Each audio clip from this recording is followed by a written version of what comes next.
Be ready. 5 seconds. Start. Honorable Speaker, respected members of this esteemed House, I rise today to speak on an issue that is not just a national concern but a global emergency: climate change. This is not merely an environmental issue, it is an existential crisis that threatens our economy, public health, agriculture, water security, and even our national security. Climate change is no longer a distant threat, it is happening right now. Rising temperatures, erratic monsoons, melting glaciers, and extreme weather events have become more frequent and intense.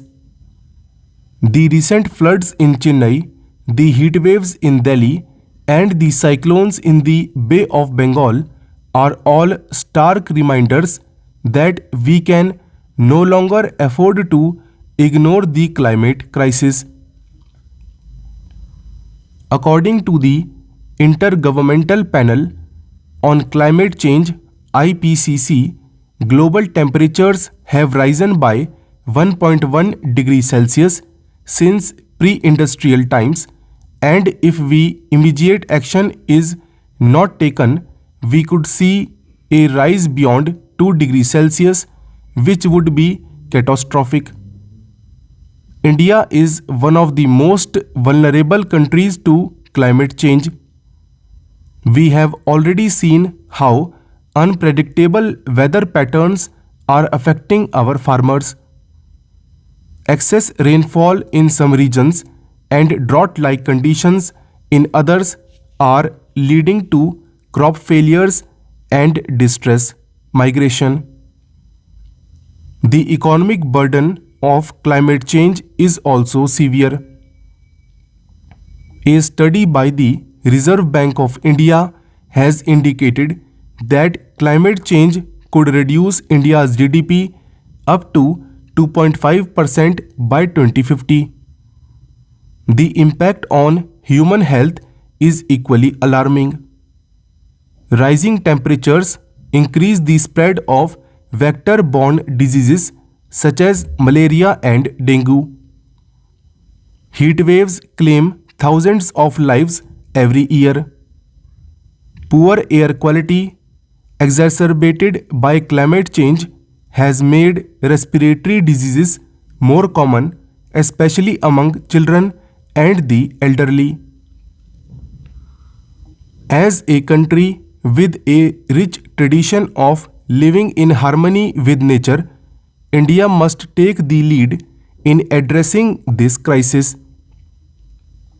Our government has already made commendable efforts through initiatives like the International Solar Alliance, the National Action Plan on Climate Change, and ambitious renewable energy targets. We have set a goal of achieving 500 gigawatt of non-fossil fuel energy capacity by 2030, and we are making rapid progress in solar and wind energy. Our push for electric mobility and the promotion of green hydrogen are steps in the right direction. However, much more needs to be done. First, we must strengthen our disaster preparedness and early warning systems to mitigate the impact of extreme weather events. Investment in climate resilient infrastructure should be prioritized, ensuring that our cities and rural areas are better equipped to handle floods, heat waves, and storms. We must also focus on water conservation, as depleting groundwater levels pose a serious risk to our agricultural sector. Initiatives like rainwater harvesting and watershed management should be expanded. Second, We must support our farmers in adapting to climate change, encouraging climate resilient crops, promoting organic and sustainable farming, and improving irrigation efficiency should be key priorities. We must also ensure that small and marginal farmers receive adequate financial and technical assistance to cope with climate related challenges. Third, we need to accelerate our transition to clean energy. While we have made significant progress, coal still dominates our energy mix. We must provide incentives for industries to adopt cleaner technologies and phase out fossil fuel subsidies in a way that protects the interests of vulnerable communities. Investments in battery storage, smart grids, and energy efficient technologies must be scaled up. Fourth, we must address the issue of air pollution, which is closely linked to climate change. Strengthening emission norms for industries and vehicles, expanding public transport, and enforcing strict regulations on stubble burning are crucial measures.